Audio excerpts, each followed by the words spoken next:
दिल्ली की मुख्यमंत्री रेखा गुप्ता पर हमले के बाद सवाल उठ रहे हैं कि आखिर रेखा गुप्ता को टारगेट पर क्यों लिया गया। इस खबर से जुड़ी हर अपडेट आपको दिखाएंगे। बात होगी मध्य प्रदेश के मैहर में मंदिरों में तोड़फोड़ के अलावा बड़ी साजिश का खुलासा हुआ है, जिसमें टारगेट पर कई मंदिर हैं। इसके अलावा 11 बजे की तीसरी बड़ी खबर, मुजफ्फरनगर की मुस्लिम बस्ती में एक हिंदू युवक की पिटाई से मौत हो गई। इस दौरान कुछ लोग पिटाई का वीडियो बनाते रहे। तो इन तीन बड़ी खबरों पर देंगे आपको विस्तार से जानकारी। आखिर मुख्यमंत्री रेखा गुप्ता पर हमला क्यों किया गया, मंदिरों पर अटैक की क्या थी पूरी प्लानिंग आपको बताएंगे, और मुस्लिम मोहल्ले में किस तरह से हिंदू युवक को घेर कर मार दिया गया, इसकी तस्वीर आपको दिखाएंगे।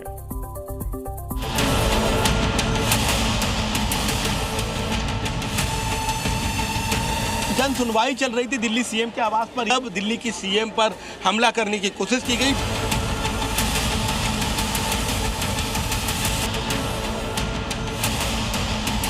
बात ही हो रही थी, उन्होंने एकदम थप्पड़ मार दिया।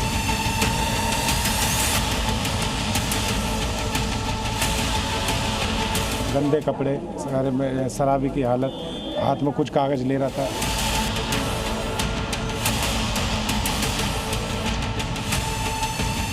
ये मुख्यमंत्री पे ही नहीं प्रहार हुआ, ये लोकतंत्र पे प्रहार हुआ है।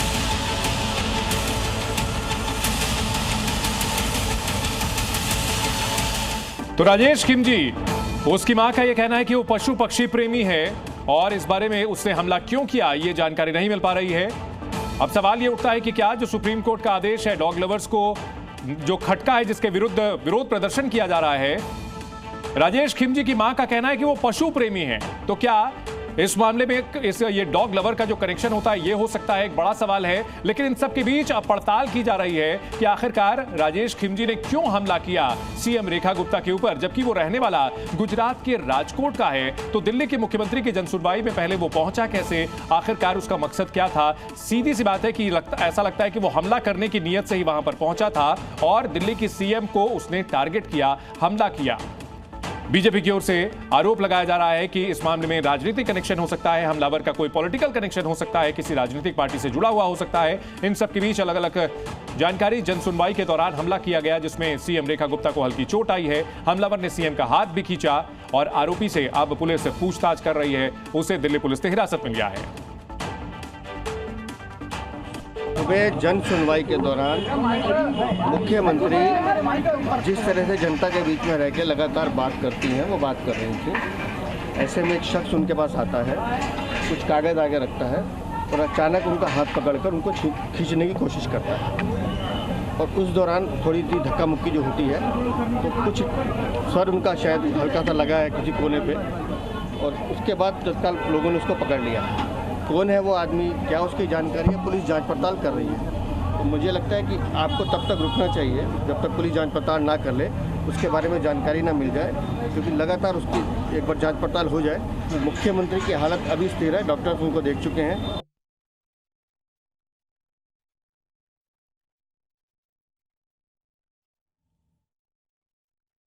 वो अपनी कोई बात बता रहे थे, एकदम बात बताते वक्त वो अभी बात ही हो रही थी, उन्होंने एकदम थप्पड़ मार दिया, जो कि गलत है। कोई वजह बताई मैडम? नहीं, और उसको बस एकदम ही ले गए लोग, पुलिस वाले। पुलिस, हाँ जी, उसको अरेस्ट कर लिया था। अरेस्ट करने के बाद उसकी बहुत पिटाई भी करी और वो हाथ के हाथ ही ले गए, अभी पुलिस स्टेशन ही लेके गए। मैं लाइन में लगा हुआ था, बिल्कुल करीब था। मैंने देखा वो बिल्कुल गंदे कपड़े, शराबी की हालत, हाथ में कुछ कागज ले रहा था। वो डायरेक्ट वो अटैक करने को आया।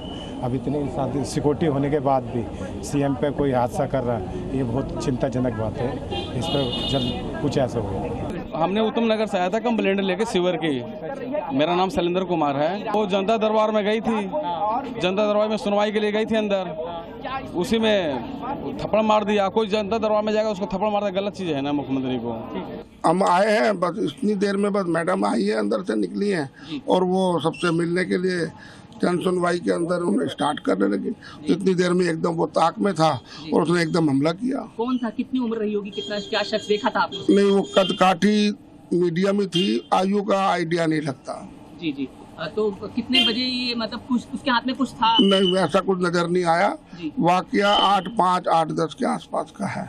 जी, फिर उसके बाद क्या हुआ? थोड़ा उसके बाद पुलिस बाहर ले गई जब सब सारी घटना